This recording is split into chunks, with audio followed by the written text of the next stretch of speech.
Shifting focus, Wanga elders have called on Cooperatives Cabinet Secretary Wycliffe Oparanya and the Kakamega Governor Fernandes Barasa to desist from public spots. In reference to Saturday's incident where allies of the two deferred before President William Ruto at the Kakamega State Lodge, the elders say it risks derailing development in the region. They have since offered to play the mediation role between the two leaders.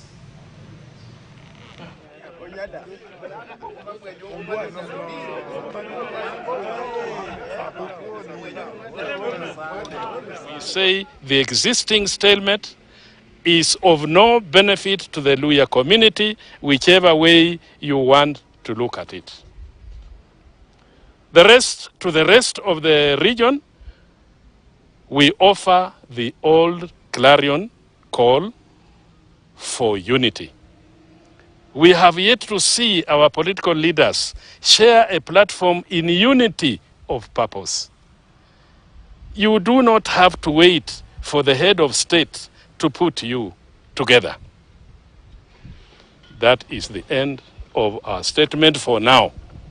We may have to issue more statements in future after particularly getting the understanding of the root cause of this rift between our governor and our cabinet secretary, Dr. Wycliffe Oparanya. What happened on first should not be left to go like that. What we want to appeal is what the chairman has said, na tunataka tukutane na waziri, tukutane na governor.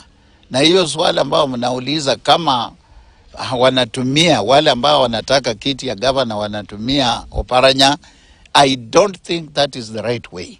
Wakuje head on, lafu wajulikane sisi kitu tunataka hapa.